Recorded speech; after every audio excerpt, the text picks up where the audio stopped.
In 1890, the United States Congress wanted to create the World's Columbian Exposition, a fair of massive proportions to celebrate the 400th anniversary of Christopher Columbus' arrival to the New World. It would include amusement park rides, pavilions where people can encounter different cultures and food, state-of-the-art architecture, music, art, and performances. It was nearly a city in itself, with its grand buildings and liveliness. After much debate, it was decided that the fair would be held in Chicago instead of New York or Philadelphia. Chicago was a place of budding innovation development. However, accidents and homicides led to death every day. This led to many people considering the city as satanic or evil. Now, to those who lived in Chicago, hosting the fair was a risky proposition. The fair failed or underwhelmed in any way. Chicago's reputation as an uncultured, dangerous, and satanic city would be set in stone. However, if the fair was an insane hit, popular and well known to the world, it could bring fame, pride, and culture to the city of Chicago. Because of these stakes, the leaders of Chicago researched copiously to find the very best architects from around the world. Among these were Daniel H. Burnham, John Wellborn Roots, and Frederick Law Olmsted. These architects came to fame through the fair and later became well-known architects throughout the country. While building the fair, these architects and designers came across many different obstacles, each of which were dangerous and threatening to the fair's survival. Obstacles like spreading fires, dangerous amusement rides, internal conflicts among the creators of the fair, disease, death of architects, dangerous constructions, protests, architectural fails, and worst of all, murders. Because of all the pressure and sheer magnitude of the fair, the designers were constantly under fire and scrutiny during the entire process. Now, let's interview some fairgoers to see how people are reacting to the World's Fair. So here we have a standard fairgoer. What is your name, sir? My name is Alfred Lawrence John Day, son of Jackson Chris Day and Emily Gerald Day. What? Wow, what striking blue eyes you have. Thank you. And I gotta say, your physical form is just impeccable. You're so sleek and designed. Thank you. So, what's your favorite, or how do you think of the World's Fair? I think it's really cool. It's being designed by some famous architects like Burnham, Root, and Olmsted, and I think they're going to do a really good job of making it safe and fun.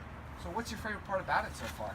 You can see over there, Ferris is designing a wheel, and it looks really big. It's really tall, and you just go around in it in circles. It looks really fun and dangerous, but it looks fun. Sounds fun.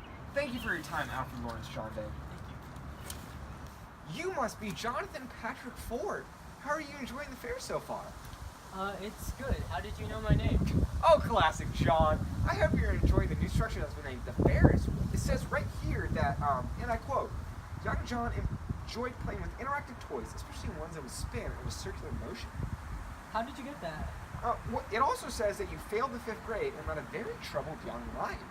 What does that have to do with the fair? I have to make use of some of these documents that I have. You're crazy. As John walked away, he thought of home and the many things that he left there and wondered if leaving the fair was analogous to how his father had left him. And what striking blue eyes he had! So what? Oh, I was just about to compliment the man on his impeccable form. A shame. Oh, looks like there's another fairgoer here. What's your name? H.H. Holmes. What are your thoughts on the World Fair so far, sir? I think it'll be pretty good. I'm a pharmacist over in Inglewood. Oh, that's interesting. So what are you most excited about? I'm excited about all the people that are going to be showing up. Just loads of people. Loads of people, huh? Just for business, right? Of course. H.H. Holmes, a fine young entrepreneur who seeks his fortune in the booming businesses of Chicago on the eve of the World's Fair. His magnificent blue eyes and sleek form make him quite popular with the young women of Chicago. Here he is now, preparing in his office, preparing to do some work. Like any other young man in Chicago, Holmes leads a very busy life. He has many hobbies that he dedicates time and effort to, and always seems to be on the track of charming another woman.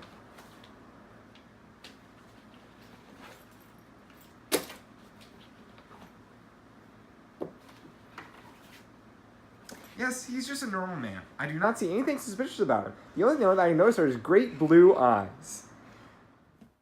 Oh, look! There's another fairgoer. This is Robert Humphrey Jackson. I have so much information on this man. Say, what do you think about the fair? Excuse me, I need to use these documents for something. I wonder what could have happened with Holmes while he were away. Could this man possibly be a murderer? Better clean this up. Holmes has chosen a dark path. Could this possibly be the end? Ha! They'll never catch me. Or will they?